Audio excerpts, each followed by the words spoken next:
Before we jump in, I just want to give a disclaimer. Professionally, I sit in product development, and while that overlaps with a lot of different practices, my point of view is coming from there specifically. So I don't want to pretend that, I'm an import-export specialist, etc. What I am willing to do is help you find the information, people, and resources that you need, given where I sit in the industry. There are a lot of adjacencies. I'm in beauty, which is considered consumer goods, and there are adjacencies such as food. So I'm happy to make those connections and connect the dots. There's a lot of people who are currently working on cracking the code on more commerce between the diaspora and the continent. So just want to lead with that. And so with that, we'll go ahead and get started with the first question being, for a small brand from Cote d'Ivoire making products like soap, chocolate, confiture, or other packaged goods, what are the first things they need to put in place before entering the US market, especially Atlanta?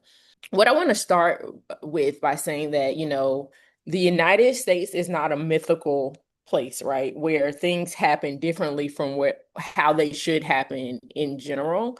And so what I mean by that is all the things that you should be doing, all the activities and research and things that you should be doing for your brand where you is what the same things that's needed in the United States. So um, first thing is a product market fit. Not, assuming that this sells at home, so this will sell here. Really understanding who's it for, what problem are you solving, what opportunity are you addressing in the market, right?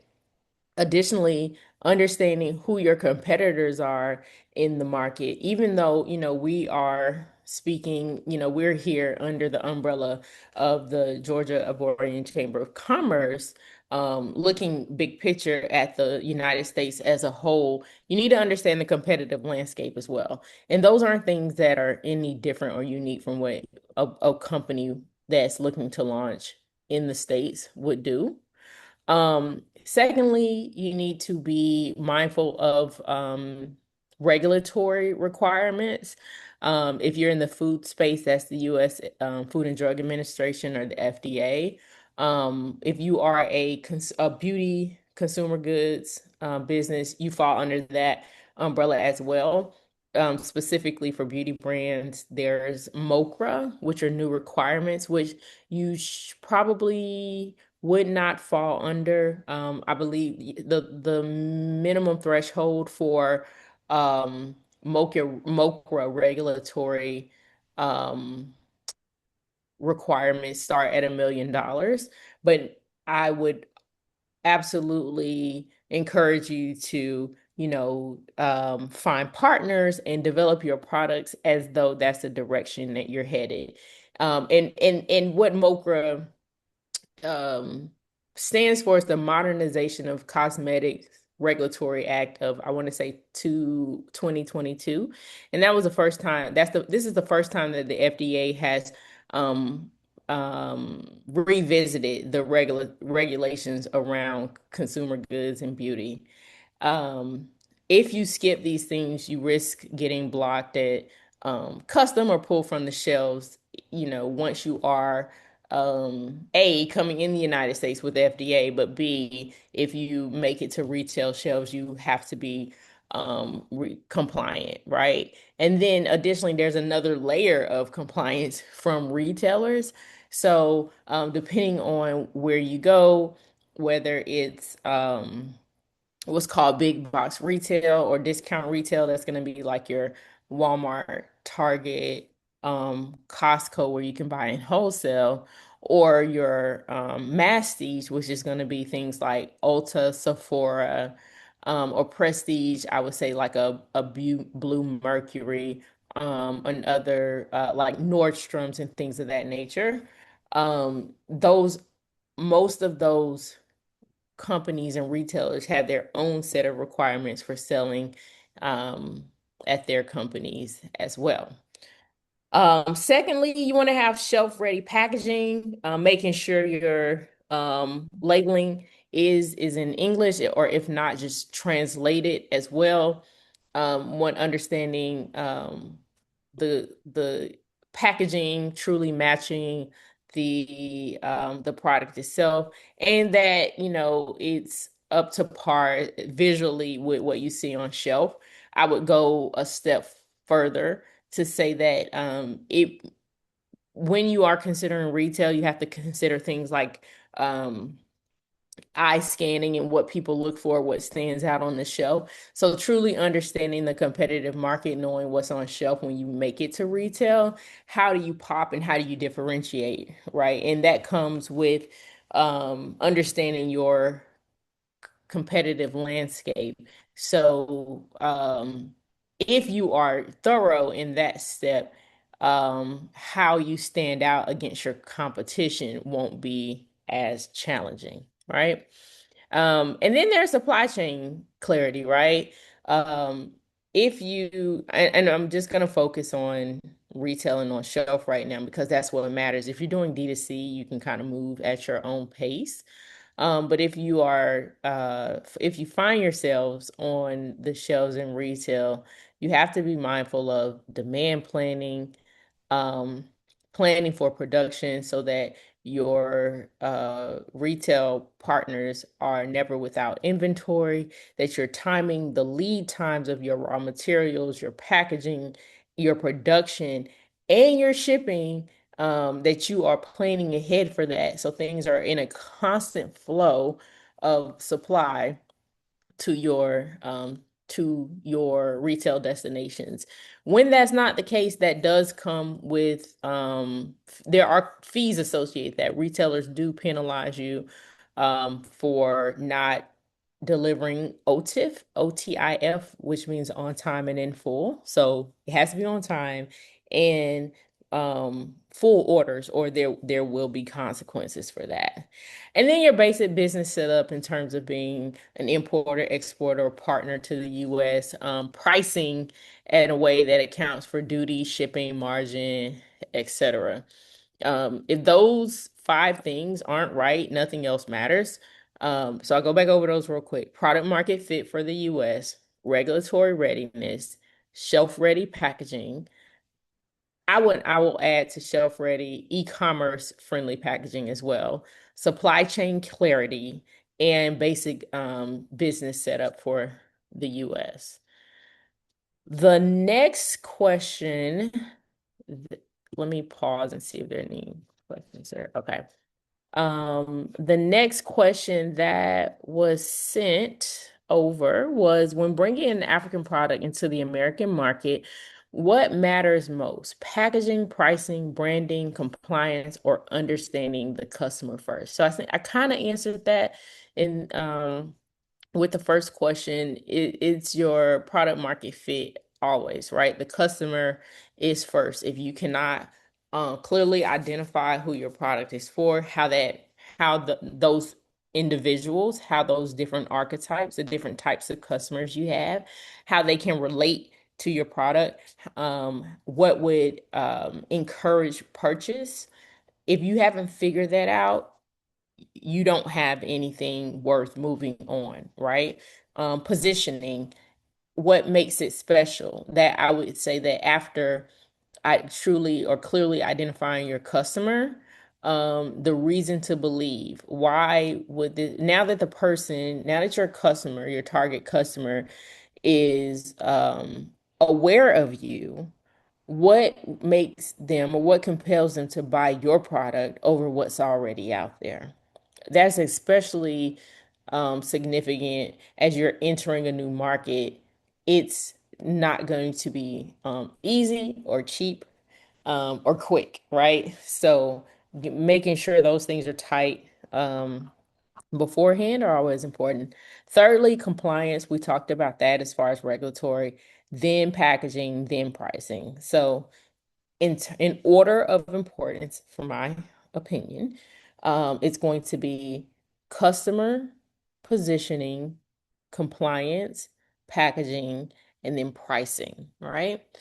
Um, if the product doesn't clearly answer why should I buy this instead of what's already here, it won't move no matter how beautiful it looks, and that's why packaging is fourth on the list. The next questioner, what are the biggest mistakes that international founders made when trying to launch products like soap or food in the US, and how can they avoid them earlier? And again, disclaimer, this is going to be from my point of view, and the limited data points that I have around that in terms of my experience. So I'm not speaking generally, but these are consider these some mistakes that um are known. So I would say mistake one, assuming authentic equals sellable. So how you address that is translating the store into a clear benefit for the US customer. I think, we're seeing a shift. I think that, we there's an established beauty industry, obviously, in the United States. Hey, Robin. Um, and then there's been shifts in popularity or popular beauty trends, and I use that word lightly and not insultingly, but beauty trends, you'll see, as far as K-beauty, so on and so forth. But the shift that I'm seeing now is Africa is having and is setting itself up to have its own moment in beauty. I know a lot of companies on the continent and in the diaspora who are really doing some truly amazing things. Um, what that translates into are more opportunities to capitalize and leverage things like ingredients and authenticity of ingredients coming from the continent. What that does not do is guarantee that your products are sellable. So it is very important to be clear on the benefit for the U.S. customer, that the narrative makes sense for the customers you've identified, and that you're constantly tweaking that with the ever-evolving shifts of consumers in general. Um, Mistake number two would be ignoring compliance, treating regulatory. I would say you definitely need to treat regulatory as non-negotiable early work and not clean up later. It's easier and it's cheaper that way, right? I given, this current administration, just being completely honest, when I mentioned earlier that, I've been mentoring um, beauty entrepreneurs from the continent for the past decade, that program has now been put on the shelf. Just, Donald Trump's administration has canceled that program. And what that says to me is there is what we can see is a declining support for companies entering the United States. We're talking about the continent right now. So I feel like there will be extra scrutiny. I say all that to say that I anticipate extra scrutiny to businesses looking to enter the United States. So what that means from a compliance standpoint, crossing all your T's, dotting all your I's, understanding what's required of you in the food space, in the food and packaging, preservatives, um, retail, etc. That's mistake number two. Can you clean that up later? Yes, you can. I've done that cleanup for companies, US based companies. It's not cheap, it's not easy. And so, what I like to do when I'm developing, I like to think about the markets I plan to sell in, and I make sure that my brief and my parameters around that product, that product is to standard of the future markets that I plan to be in.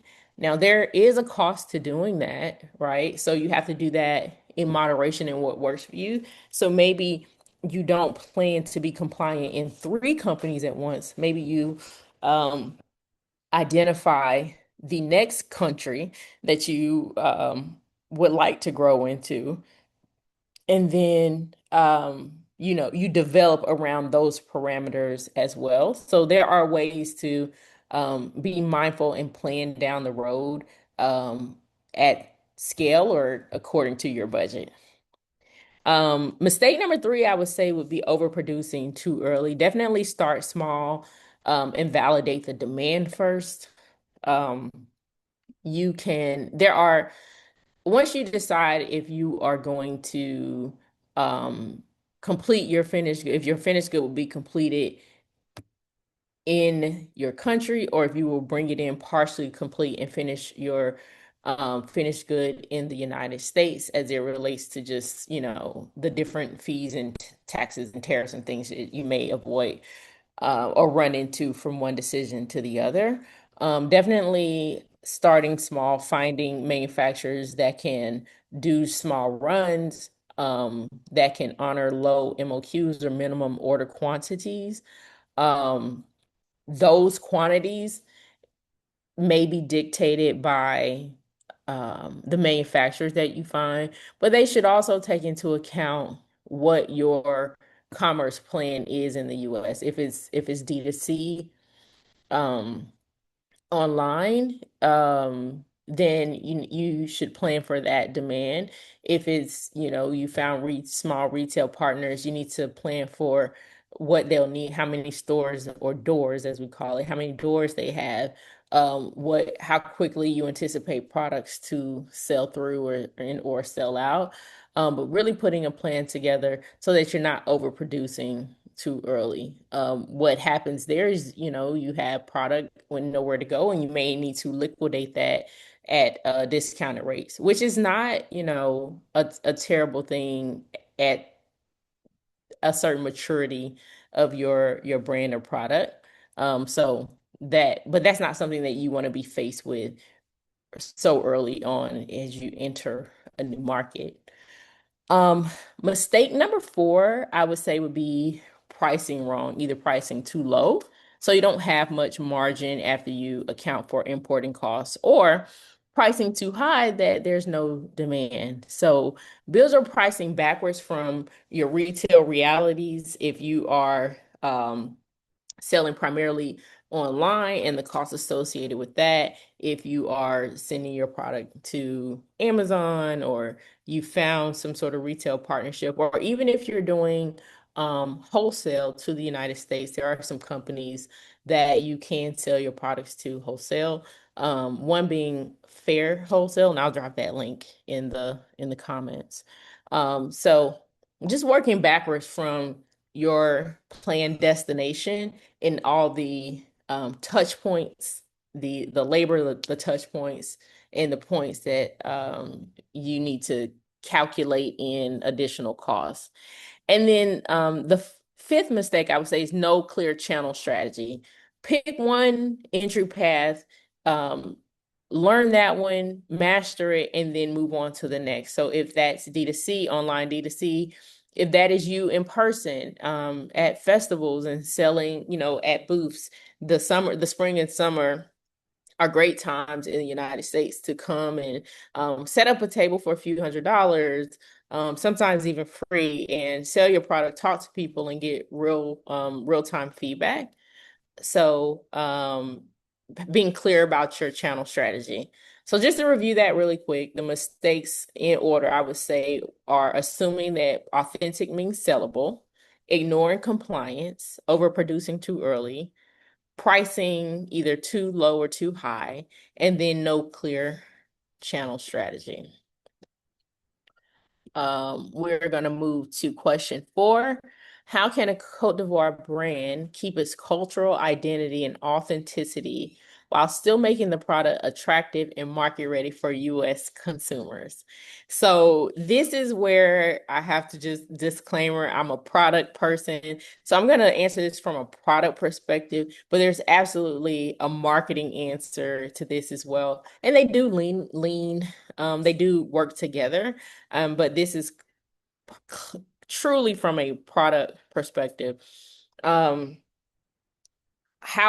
I develop products, I'm always keeping the consumer in mind and what the narrative is. So When you're thinking about product, it could be, you're executing what someone tells you to, or if you find yourself in entrepreneurship or a company that, as a product development professional, you can either find yourself as an entrepreneur in a company that requires you to wear many hats, or in a well-established company.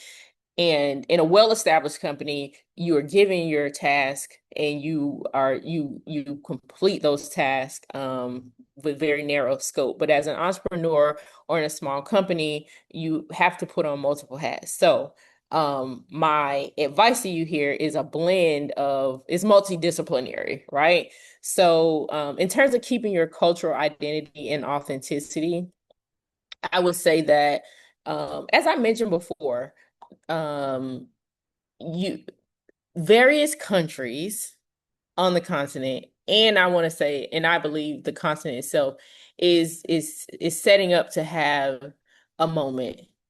um is setting up to have a moment in growth, and we're talking about consumer goods, consumer packaged goods, and I believe truly that that is upon us. And with that being said, there is a curiosity and a desire to seek products from new markets, products with new ingredients, new stories to tell, etc. Um, while finding your customer in the United States, finding your customer in the United States is not the same as adjusting your product to fit your customer. What I would encourage you to do is to remain authentic to your product, who it's for, who you're solving for, and you find those people. You're not going to have every customer or every individual in the United States is not your customer. That's not what you want. You want to find the people that resonate with what you have to offer. And that's how you keep your cultural identity and authenticity. Find the people that are looking for you. Now, making the product attractive and market ready, there are principles that from their design principles and consumer behavior um, principles that you need or you would be best served to adhere to.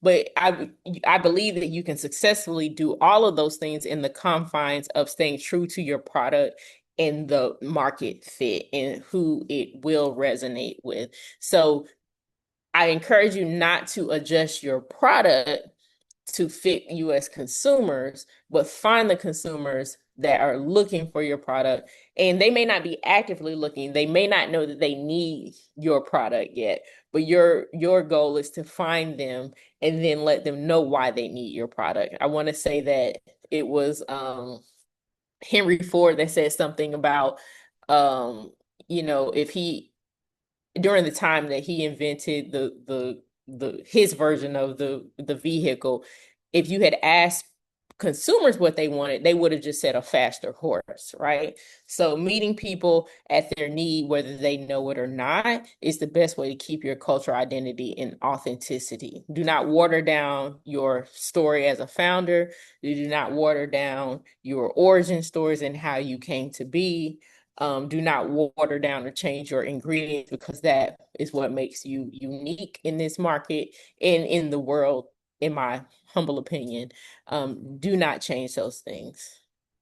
Last question, and then once I answer this last question, I'll open the floor for questions with the audience. So, with who's joined us. So, for founders who want to start in Georgia or Atlanta first, what is the smartest entry strategy? Is it selling to the diaspora community, starting online, going into small retail stores, or trying wholesale partnerships? Well, unfortunately, there's no one formula or approach for you all to follow, but here's some guidelines that can help you figure that out, right? That the answer to that question is going to be unique to every company, right? So the first thing I would do is I recommend starting with a niche audience. So the diaspora community is a strong entry point. You know, there's already, just by way of the name itself and how it came to be, there's already this affinity there, right? So you have that working in your favor of, hey, I am an I am Ivorian entrepreneur. I have this product to offer, and by way of just being from the continent, there's an affinity there that works in your favor. Um, and there are, by finding your niche audience, they would already understand the product culturally. So maybe you start with Ivorian Americans that will understand, you know, contextually, culturally, where the product, the origin story, the ingredients, and the why that can then be brand evangelists for you. I would imagine, just, seeing what I've seen in the Ghanaian community here in Atlanta, that's a support network that you can lean into, that you should lean into, for sure. Like, honestly, we wouldn't even be sitting here today if that support wasn't already in place for you. So definitely stay close to the Ivorian Chamber of Commerce here in Georgia. I'm sure that would open doors to other Ivorian chambers in other states as well. Um, Start there. I would also secondly recommend selling direct to consumer. That's online and pop-ups. You control the narrative that way. You get feedback fast. The costs aren't as exorbitant. The dollar in digital marketing goes farther than it would in other types of marketing. Your reach is there, and what we're able to just do online has just far outpaced, what can happen in person at the shelf, etc. So that's a great way to gain traction, gain exposure, um, and really truly target areas specifically. And by areas, I mean locations specifically in the US where your customer may be. Next, I would say local retail selectively, so finding boutiques and specialty stores in the Atlanta area or in markets that make sense for your product. Definitely don't recommend mass retail yet. You really have to get your volumes, to a certain place. You have to I would highly recommend finding and establishing and setting up manufacturing locally if you can, or if not, as close as possible at some point, just for um, the anticipated long lead times of shipping, so on and so forth. Um, those are all things that you can figure out. There are times and performance metrics that you should or could put in place to decide or determine that you are actually ready for those things. So, just because it's a part of the plan doesn't mean it's the immediate part. There can be steps leading up to local retail. And then lastly, expanding to wholesale. Wholesale is gonna work for you when you're not. I mentioned fair wholesale, but there are tons more where you can sell your product in mass to wholesalers that will resell the product. They'll do the markup and they'll resell it on your behalf. And so that's a great way to enter the market as well. So let me drop this link in here. I have not done fair wholesale myself. I'm aware of it, and I will drop that link in here. So we have about 18 minutes left. I would love to reopen the floor again to people with questions or anything you may need clarity on.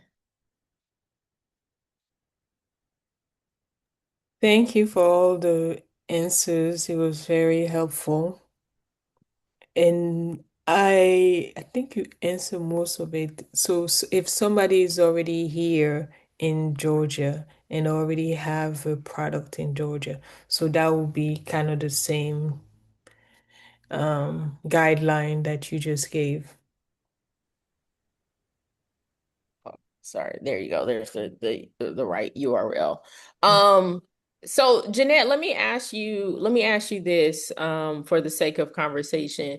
What is in place, or what is the Ivorian Chamber planning to put in place to help facilitate entrepreneurs who want to enter the market? So right now we have an event coming up, the Ivorian Expo, coming up in August, I believe August 15. So that will be the event where we'll working on talking to anyone who will be interested and be part of the event to showcase also the product at the Ivorian Expo coming up in August 15, I believe. Excellent. I'm gonna drop some, please let me know how I can be helpful there. I'm going to drop some links in the chat to some industry events across food and beauty that would be, actually I'll drop them in the WhatsApp. There are some events that you can come to and better understand the US market, find, suppliers or third third party logistic vendors, packaging vendors, manufacturers, uh events that can help you find what you need to sell in the US. And so I'm happy to drop those in the WhatsApp group. Happy Sunday, everyone. So good to see you all. When I saw the post on IG, I got so excited because, for one, now I've actually joined this group, Gigi. Yay. And I know we had talked about it when we did the event at BBII. However, my question is kind of like what you were alluding to, Akuba, being here in Georgia and wanting to expand globally. And Gigi, you and I have talked about this for years, and I'm just so giddy that we're here now. Is there a destination or a point of reference on the Ivory Coast for the brands that are actually wanting to expand there? Yes, we can definitely talk more about in details to figure it out what will be best to or who do you need to connect with to expand your Okay. to the Africas. Yes. Okay, that'll be great. And I guess because I just joined, I will get on your calendar and kind of catch up to see what the mission and the vision is for this particular part of the organization, because I do want to be a support in it however I can. Um, I know that once upon a time when we were talking about, this expansion globally on this side of the world, shipping uh, had always been one of those challenged areas. Do we have any traction or more access when it comes to shipping now? As far as companies, basic dealing with companies, it's the Mm-hmm. same either by boat or by plane, but figure it out the right company to work with. Mm-hmm. But that those are the struggle as far as the markup, like she mentioned, like Mm-hmm. you mark up the products properly or Jeanette, figure it if out you in. don't mind, I'll just chime in just like for one or two sentences here. Oh, absolutely. How are you? Hey, hello everybody. I'm Guy, and I'm currently in Ivory Coast. One of the things that I'm dealing with is to connect the local Ivorian chamber here with our chamber that we started in Georgia, and some of the companies are willing to work with us because they also want to expand their brand to the US.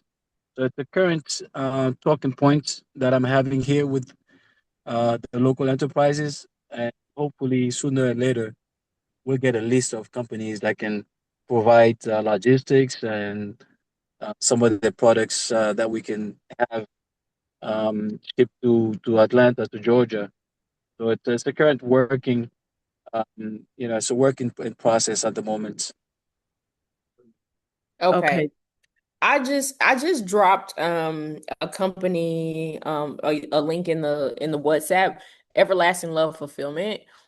They're a owned third party logistics company outside of Atlanta. I would say maybe 35 minutes outside of Atlanta that they do fulfillment for everyone, but it is founded by two Black women that I'm sure would love to help figure things out as well. That would help facilitate online D2C commerce as well. So that's something that maybe Jeanette and Gil, we can chat about offline and see if that's some of those relationships are worth pursuing to make it easier to so that the companies have a soft landing here in the States or here in Georgia. We're starting just being being clear here, starting here in Georgia.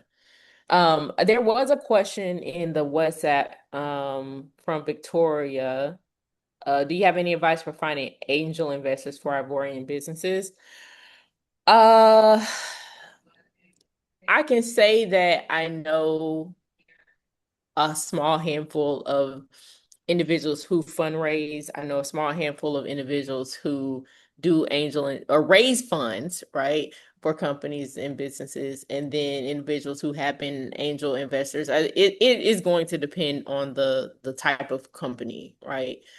There are there are platforms that exist currently to help with angel investing. I can make a point to look those up and drop some in the WhatsApp. So short answer, do I have strong direct lines to some? Not so much, but I do have some great starting places and people who have successfully raised capital. Are there any Ivorian brands looking for partnerships in the States? Robin, by that you mean based in I the was US or Yes, because what I was thinking about, what's really attractive about the Ivorian marketplace is the formulation and ingredient aspect. I think that's the amazing part of the story of creating any brand there. And with Guy saying that the desire is to distribute in the United States for some of these brands, I was thinking there may be opportunity to connect those dots and Mhm. have those distribution points here in the States. Starting out with one distribution point, the salon market here, I think would be very open to those types. And like you were saying, different boutiques and things like that. So that is an area that I'm very interested in as far as partnering to get some products over here. I think is a good avenue as well. Mhm. Are you all looking for or thought about like mentorship, one-to-one mentorship for businesses that are looking to come into the States and maybe, I don't know, Ivorians who have experience or just industry professionals? Mentorship more one-on-one with Yeah, so some formal structured mentorship, just ongoing support. so because it's small, I do have a list of people that I recommend to Okay. as far as mentorship. Yes, I like you, for example, if they have a specific need, I will refer them out. For Okay. yes, I offer mentorship, but only based of my knowledge in what I do. So my Okay. goal is to collect as many people resource so I can refer them, Okay. right mentor for them. Okay, that makes sense. Okay. So resources at first, directing to resources and maybe something more formal and structured Yeah. down the line. Okay. Well, Jeanette, just for Robin and our sake, what does it mean and what does it take to join the Ivorian Chamber of Commerce? And is that for non-Ivorians as well? Yes, it is also for non-Ivorian as well. Let me type in the link that, Okay. yeah, Robin just joined.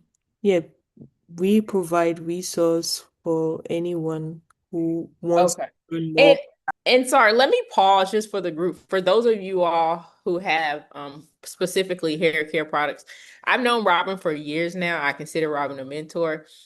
She has the brands that I said, some of the brands that I work for. She was the salon stylist leading the product testing, not salon stylist, but she led the product testing for those items. So Robin's a trusted resource, very well seasoned in the beauty space, that I just wanted to shout her out. And she hit me with the link. I was like, I don't know.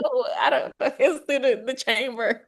Uh, I know. Thank you so much for that, Akuba. I was excited because, first of all, to see you and Gigi together on the screen, I know God loves me. That's what I could tell everybody. And, our visions have been going forward for many, many years. And anybody that I have not met, I definitely am excited about meeting you. Um, I consider today as one of those God winks of dreams come true. And so I'm excited to be here. And Gigi, I'm always here for you, whatever you need. Thank you. And me calling you Gigi and not Jeanette will say it all. And thank you for that, Akuba. Akuba is one of the best in the industry. And we have this sister to sister relationship of creating great products. And I must shout out that we do have award-winning products in the marketplace because of our passion of not only making, good products, but products that are actually good for people. So thank you all. And I'm going to go off now and back on mute. Thank you. Thank you so much. Robin has been an awesome mentor as well, and is a pioneer in the beauty industry. Uh, One more question. Somebody mentioned, how hard is it to get your beverage on the shelf, on the store shelf? I'll say it like this. I've known several people to try, and none of them are on the shelf yet. Now, so in my humble opinion, I think it is rigorous. You don't see a whole lot of new entrants, all the time. It's a rigorous, but you do, there are some I'm seeing trying to or fighting for their own space. There's one called it's like carbonated okra water with a really great flavor. They're trying get some coffee. I've seen some coffee and tea companies as well. So if you find a unique lane, you have a better shot for sure. But I have not seen a lot of success in that space. But that's just me, and that doesn't mean that there's not, dozens or if not hundreds of success stories. We are 2 minutes away from any. I'm gonna drop my email address in. I'm gonna drop my email address in the chat, but I'm also gonna put it in the WhatsApp as well. Please feel free to message me. I'm gonna be honest with you. I'm very bad at WhatsApp, but if you if you do it multiple ways or reach out multiple ways, I'm happy to respond. So charge it to my head and not my heart if I am slow to respond. But I'm dropping my email address right now, and hopefully this isn't the last that we will hear from each other. I am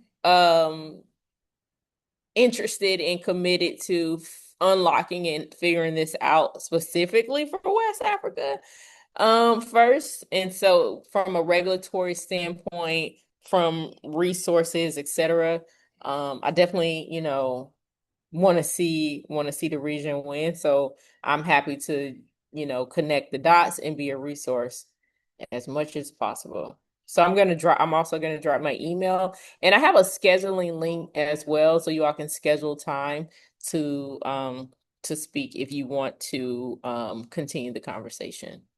But Jeanette, thank you so much for your passion in doing this. I was amazed to learn about what you were doing, but thank you for trusting me with your group, and hopefully this is the first of a long-lasting relationship.